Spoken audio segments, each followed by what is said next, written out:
안녕하세요. 2022년 연말 시즌 성공을 위한 아마존 디스플레이 광고 전략 및 성공 케이스 세션 발표자 디지털퍼스트의 송성덕입니다.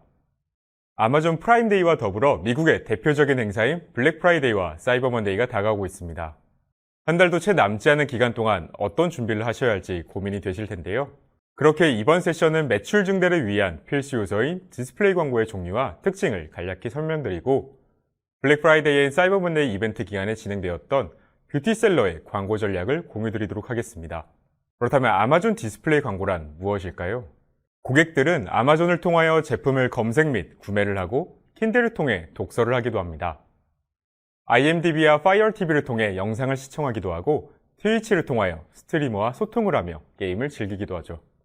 이러한 관심과 행동, 그리고 경험들은 우리 브랜드에서 관심을 가지고 구매를 할 수 있는 고객들을 분류할 수 있는 중요한 기준이 됩니다.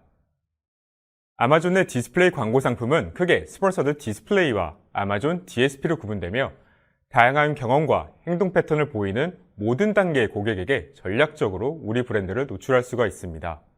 특히 스폰서드 디스플레이는 브랜드 레지스트리에 등록이 되어 있다면 누구나 셀러 센트럴에서 직접 세팅 및 진행이 가능합니다. 그렇다면 디스플레이 광고를 진행해야 하는 이유는 무엇일까요? 디스플레이 광고는 다양한 노출 지면을 기반으로 우리 브랜드를 모르는 이직 단계의 고객부터 제품의 구매를 고민하는 고려 단계, 그리고 충성 단계까지 아마존 내 모든 고객을 만날 수가 있습니다. 그렇기에 우리 브랜드에 필요한 고객에게 타겟이 가능하며 목적이 맞는 다양한 크리에이티브까지 활용할 수가 있습니다. 제가 앞서 매출 증대를 위하여 빼놓을 수 없는 광고라 설명을 드렸는데, 디스플레이 광고는 어떠한 결과를 보여줄까요? 검색 광고와 함께 디스플레이 광고를 확장하여 운영했을 때 새로운 잠재 고객 유치를 통하여 신규 브랜드 매출은 21%가 증대가 되었으며, 리마케팅 활용을 통해 상세 페이지 조회와 장바구니 추가는 2배가량 증가할 수 있었다고 합니다. 월 평균 매출 역시 8%가 성장을 하고, 주기별로 자동 구매되는 서브스크라이브 앤 세이브 고객도 2배가량 증대가 되어 충성 고객 확보까지 이어지는 긍정적인 결과를 보인다고 합니다. 아마존 매출 증대에 있어서 이제는 선택이 아닌 필수가 된 디스플레이 광고입니다. 디스플레이 광고는 스폰서드 디스플레이와 아마존 DSP 두 가지가 있다고 말씀을 드렸었는데, 앞서 말한 특징 3가지를 광고별로 비교하면서 조금 더 자세하게 설명드리겠습니다. 이미 디스플레이 광고는 셀러분들께서 많이 접해보셨을 텐데요. PC나 모바일로 아마존에 접속 시 메인 페이지부터 상세 페이지까지 다양한 이미지와 브랜드 메시지, 그리고 할인율 등이 배너 이미지로 노출이 되고 있습니다. 디스플레이 광고는 아마존 내부의 주요 지면뿐만 아니라 아마존 외부 지면에도 노출이 가능합니다. IMDb라는 미국의 대표적인 영상 사이트에도 자신의 제품을 노출시킬 수 있으며, 이외에도 아마존에 제휴된 수천 개의 사이트에 고객들을 대상으로 광고를 진행할 수 있는 노출 지면에 대한 강력한 강점이 있습니다. 디스플레이 광고 영역을 통해 이미지가 아닌 비디오와 오디오 광고까지 가능한데요. 영상이 준비되어 있고 브랜딩에 목표를 두고 계시다면 온라인 비디오뿐만 아니라 액티브 유저가 5,600만 명이나 되는 아마존 파이어 TV에도 노출이 가능합니다. 혹은 오디오 광고를 통해 알렉사에도 자신의 브랜드를 노출시킬 수가 있습니다. 앞서 말씀드린 다양한 노출 지면들이 디스플레이의 광고의 첫 번째 특징입니다. 아마존 메인 지면뿐만 아니라 검색과 상세 페이지에도 노출이 가능하며 다양한 외부 지면에도 광고가 가능한 것이죠. 즉, 소비자의 검색을 기다리는 것이 아닌 우리가 원하는 고객에게 광고를 보여줄 수가 있는 것입니다. 이렇게 다양한 노출 지면들은 타겟과 목적에 따라 자동적으로 노출이 됩니다. 디스플레이 광고는 기본적으로 자동 최적화가 진행되지만 선택적으로 운영이 필요할 경우 DSP 광고를 통해 선택적 최적화가 가능합니다. 두 번째는 타겟팅입니다. 아마존 디스플레이 광고는 아마존 데이터를 기반으로 다양한 타겟팅 옵션을 활용할 수가 있습니다. 스폰서드 디스플레이는 셀러 센트럴에서 캠페인 생성이 가능하며 광고 타겟팅 설정 시 4개의 타겟을 통해 전략을 구성할 수가 있습니다. 최근 30일간 자신의 제품이 속해 있는 카테고리의 상품을 검색했거나 혹은 구매한 고객을 대상으로 타겟팅할 수 있고, 평소 쇼핑 활동 및 행동 기반에 의한 라이프 스타일을 타겟팅할 수도 있습니다. 이뿐만 아니라 실시간으로 동일 카테고리 내에서 쇼핑 중인 고객을 타겟팅할 수도 있으며, 가장 중요한 리타겟팅을 활용할 수도 있습니다. 소비자는 한 번에 제품을 구매하지 않기 때문에 내 제품을 고려하는 고객에게 반복 노출을 함으로써 구매로 전환시키는 리타게팅은 정말 중요한 타겟팅입니다. 디스플레이 광고를 통해 좀 더 다양하고 디테일한 타겟팅을 구성하고 싶으신 경우 아마존 DSP를 활용하시면 됩니다. 앞서 말씀드린 주요 타겟과 함께 연령대와 성별, 그리고 디바이스를 구분하여 타겟팅을 할 수가 있습니다. 미국 내 자사몰을 가지고 계신 브랜드라면 자사몰 픽셀 기반이나 해시 데이터 기반으로 유사 타겟을 만들어 목적에 근접한 타겟 구성도 가능하며 국가의 지역 구분까지도 가능합니다. 디스플레이 광고를 통해 어떻게 잠재 고객을 확보하고 어떻게 리타겟팅을 진행하는지 시뮬레이션을 해볼 텐데요.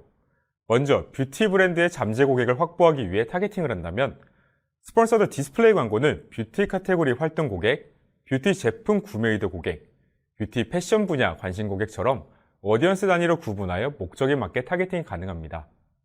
자신의 브랜드가 고객의 나이와 성별이 뚜렷하다면 아마존 DSP를 통하여 추가적으로 조합이 가능한데요.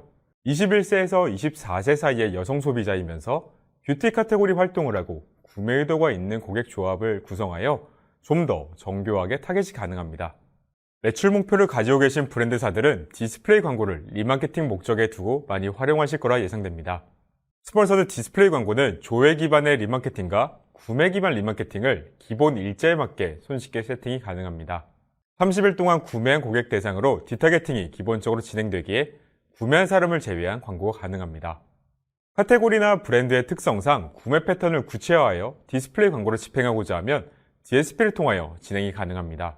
1일간 페이지를 조회한 고객을 대상으로 리마케팅을 하거나 2일과 7일간 페이지를 조회를 하였지만 구매하지 않는 고객을 대상으로 타겟을 할 수도 있습니다. 그리고 브랜드의 구매 주기가 31일에서 60일간 구매가 가장 많다라고 하게 되면 그 해당 구매 주기에 맞게 31일에서 60일간 구매 고객을 타겟하여 전략적으로 광고로 노출시킬 수가 있습니다.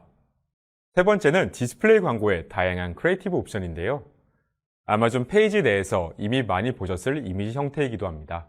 스폰서드 디스플레이를 진행하실 때 가장 많이 활용되는 두 가지 소재로 제품 컷, 로고, 텍스트로 구성되는 오토 타입과 이미지를 추가할 수 있는 커스텀 타입이 있습니다. 아마존 DSP를 진행하실 경우 주목도가 가장 높은 프로스펙틱이나 비디오를 활용할 수도 있습니다. 지금까지 아마존 디스플레이 상품에 대해서 설명을 드렸는데요. 디스플레이 광고는 자신의 제품을 노출시킬 타겟을 구성하고 다양한 이미지로 아마존 내부뿐만 아니라 외부까지 노출을 시킬 수 있는 광고입니다. 스폰서드 디스플레이와 아마존 DSP 광고는 노출 영역, 상품 타입, 입찰 방식 등 다른 부분이 있기 때문에 내 브랜드의 목표와 현재 컨디션에 맞게 활용하시는 걸 권장드립니다. 그렇다면 이러한 디스플레이 광고를 이벤트 기간에 맞춰 어떠한 광고 전략을 활용하는지 A사의 사례를 통하여 말씀드리도록 하겠습니다. 이벤트 기간에는 기간별 전략을 수립하는 것이 중요합니다. 일반적으로 이벤트 기간을 중심으로 이전 기간일 리드인 기간, 이후 기간일 리드아웃 기간으로 나뉘게 됩니다.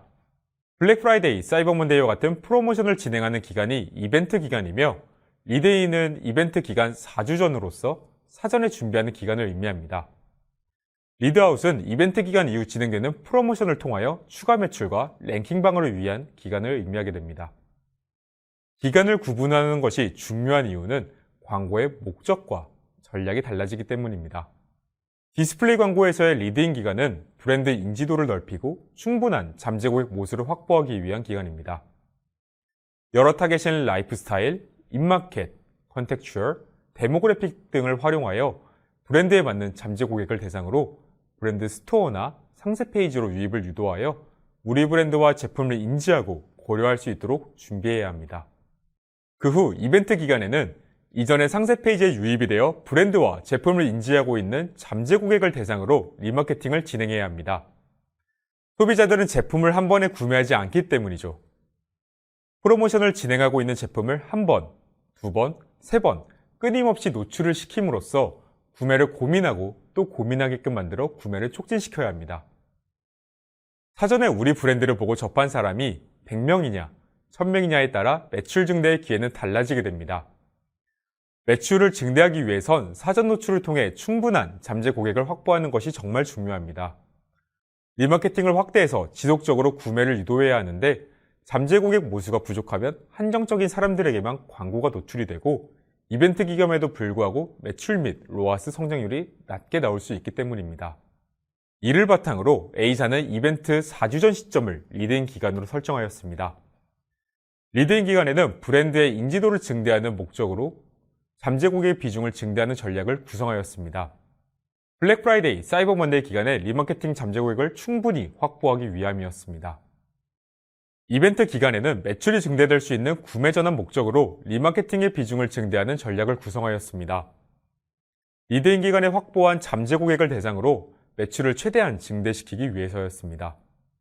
그리고 이벤트가 끝난 일주일을 리드아웃 기간으로 설정하여 랭킹 방어 및 추가 구매 유도를 위하여 추가 리마케팅을 진행하였습니다. 그렇다면 어떠한 기준으로 잠재 고객과 리마케팅 타겟을 구성하였을까요? 타겟팅은 구매 가능성에 초점을 두고 잠재 고객과 리마케팅 타겟으로 전략을 구성하였습니다. 잠재 고객 타겟은 무한한 확장보다는 정교하면서 구매로 이어질 확률이 높은 고객으로 확보하고자 했습니다. 그렇기에 뷰티 제품 쇼핑을 자주 하고 딜 제품의 구매와 같은 라이프 스타일의 이벤트성 타겟과 최근 30일 이내 카테고리 내 구매를 한 소비자와 경쟁 제품의 상세 페이지를 조회하고 있는 구매 의도가 있는 타겟의 교집합을 생성하여 잠재 고객 타겟을 확보하였습니다. 리마케팅 타겟은 자사 브랜드 상세 페이지를 조회했거나 상품을 구매했거나 우리 스토어를 방문한 고객을 대상으로 하였습니다. 구매 전환 가능성이 높은, 즉 매출이 증대가 될 수 있는 타겟으로 구성한 것이었죠. 기간에 맞게 타겟팅을 구성한 이후 캠페인의 예산의 비중을 나누었습니다. 리드인 기간에는 전체 예산의 70%를 잠재 고객 확보에 배정하여 모수로 확보하였습니다. 그 후 블랙 프라이데이, 사이버 먼데이 기간에는 카테고리를 보고 있는 컨텍슈얼 타겟팅과 리마케팅의 비중을 80%까지 증대시켜 매출 증대로 이어질 수 있도록 하였습니다. 리드아웃 기간에는 구매 및 잠재 고객의 모수가 증대되고 추가 프로모션을 진행하였기에 구매를 위한 비중을 70%까지 진행하면서 매출 증대 및 랭킹이 방어가 될 수 있도록 디스플레이 광고 전략을 구성하였습니다. 이벤트 기간에 맞는 최적의 시나리오를 구성한 것이었습니다. 크리에이티브도 기간과 특성에 맞게 구성을 하였는데요.